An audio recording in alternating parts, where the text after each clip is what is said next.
et en disant, bon, si vous voulez le grand marché, il faut accepter également un certain nombre de règles d'accompagnement, de politiques d'accompagnement. Si vous ne le faites pas, on n'est plus d'accord. Il n'y a que les États membres qui peuvent le faire et qui peuvent en réalité mettre ceux qui traînent les pieds devant un choix clair. Ce n'est pas la Commission. La Commission ne peut faire que des propositions, ne peut qu'essayer de convaincre, ce que la Commission a fait, mais malheureusement, dans un certain nombre de domaines, sans trop de succès, car finalement, à la fin, c'est le Conseil des ministres qui décide. C'est pas la Commission. On ne peut pas accepter que la Commission européenne se décharge de sa responsabilité du social sur les États membres.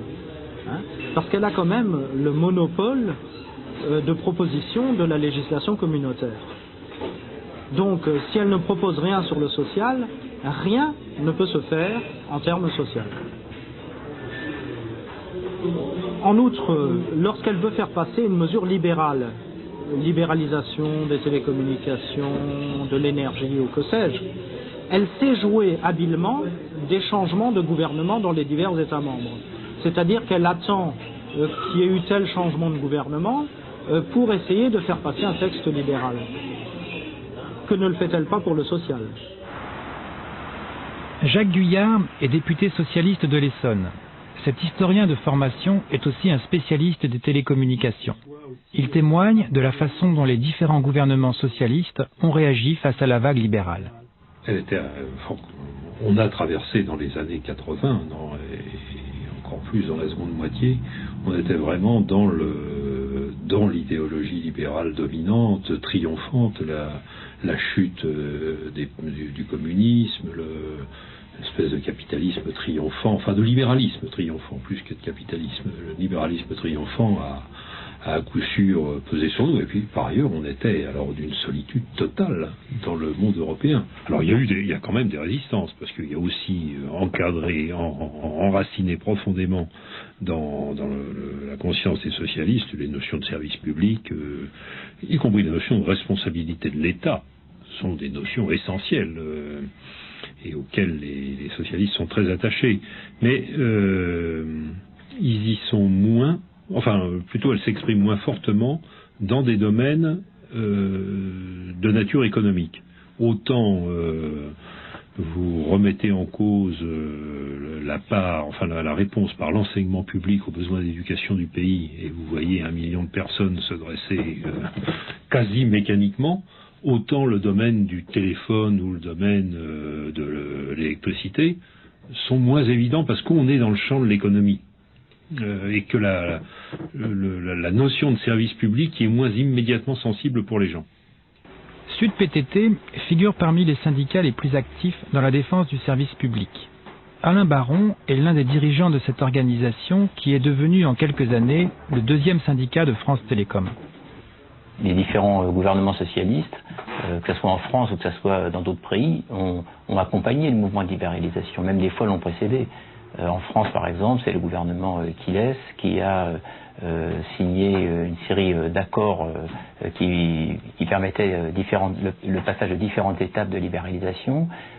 C'est le ministre Quilès qui a organisé la première étape de la privatisation de France Télécom, avec la loi de 90 qui entamait la mise en concurrence, qui faisait une première transformation du statut des PTT, puisque la Poste et les télécoms ont été séparés en 2 établissements publics.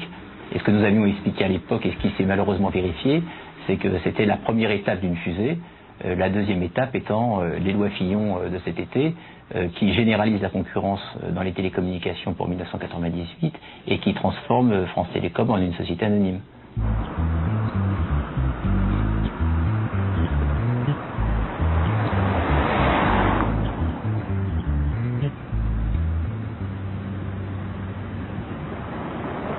L'actualité s'impose à nous d'une manière urgente et nous menace de catastrophes qui entraîneraient parmi d'autres malheurs déchirants l'impossibilité matérielle d'étudier et d'écrire autrement qu'au service des oppresseurs.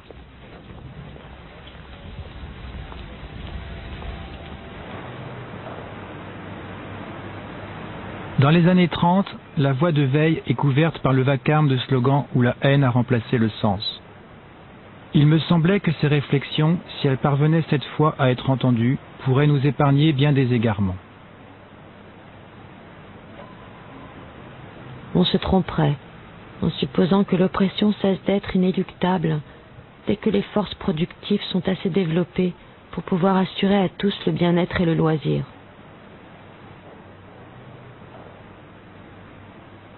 À Paris-Dauphine, l'économiste Pascal Salin m'avait proposé d'assister à la célébration du 50e anniversaire de la Société du Mont Pèlerin, l'une des plus influentes sociétés intellectuelles libérales.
J'espérais qu'au contact des penseurs libéraux réunis sur les hauteurs qui surplombent le lac de Genève, je parviendrais enfin à entendre des arguments persuasifs.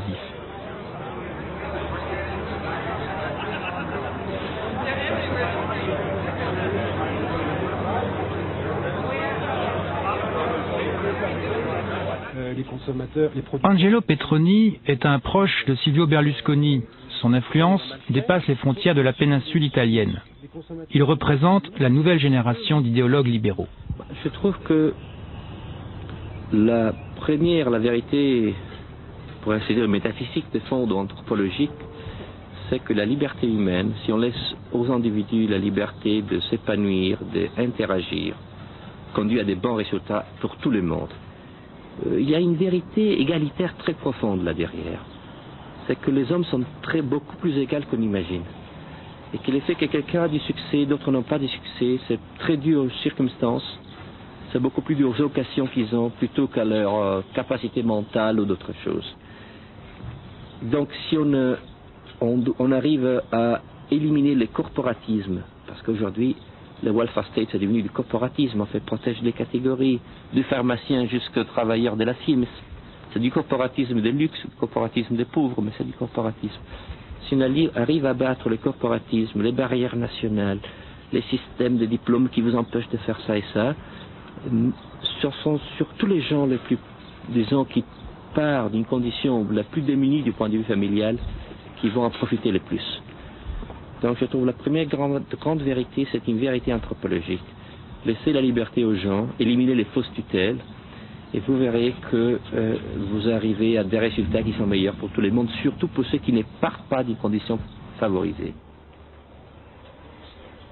La deuxième vérité, qui est encore une conséquence de cette vérité anthropologique de fond, c'est que l'État doit rester dans ses limites, doit bien faire les choses qu'il doit faire, ne doit pas faire des choses qu'il ne doit pas faire.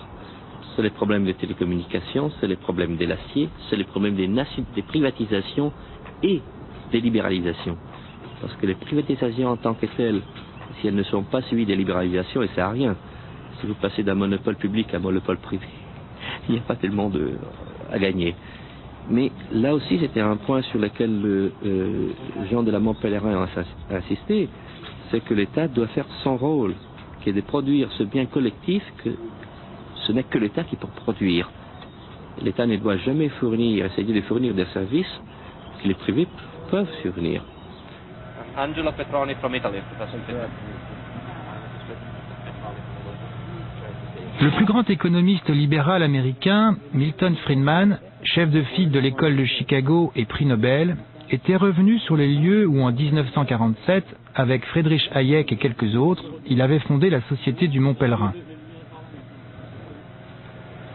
It's very hard now to realize how isolated such people were.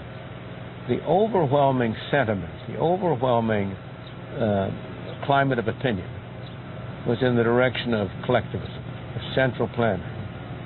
Whether it was in France, whether it was in Britain, whether it was in Germany, and even to a very large extent in the United States. Partly this was a consequence of the reaction to the Great Depression. Partly it was a consequence of the experience of the war and centralized planning during the war. Partly it was a reaction to Marx, the Soviet Union.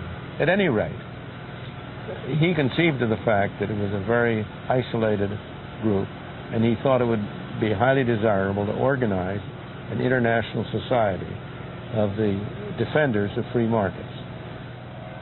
I was also wondering if with all this innovation and the progress, it could be possible forever to have a job for everyone. We are now... That is not the problem. That's not the problem. You can always have a job for everyone. You can always... There is work. The reason you don't have jobs for everyone is because you prevent them from taking jobs. You have a minimum wage, or you have trade unions which limit entry. But the problem is not having a job for everyone. The problem is eliminating obstacles to having a job. That's the real problem. Do you think if we cancel the minimum wage, we can find a job for everyone? Who's the we? What do you mean we can find a job? People will find their own jobs.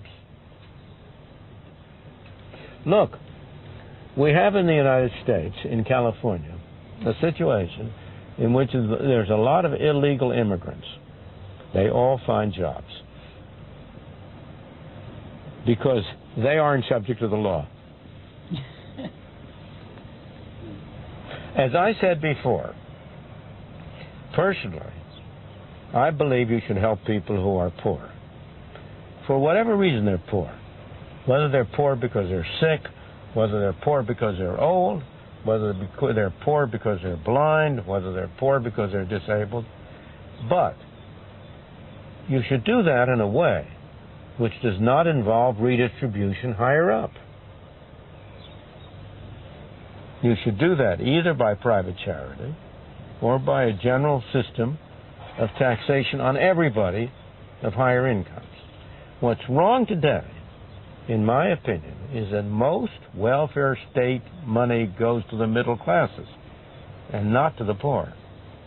If you took the total amount of money, that I haven't made the calculation, but I challenge you to make it. Take the total amount of money that France is spending on welfare programs, divided by the number of poor people, and that will be an income that's higher than the average of the country as a whole. Try it.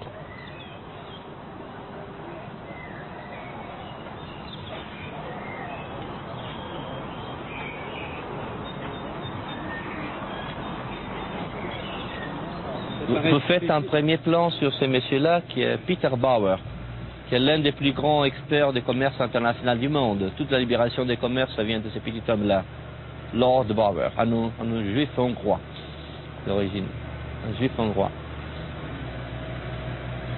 Il y a 2 ans, il semblait malade, mort, puis il est encore là, quand on le voit. Un hongrois en origine est anglais, oui, à Oxford. Buchanan, oui, c'est étonné aux États-Unis. Oui, c'est le prix Nobel 86 pour l'économie. James Buchanan, comme le whisky. The multinational companies have no power except what they get from their customers. The big difference between a government and a business is that a government can get money from you by sending a policeman to take it.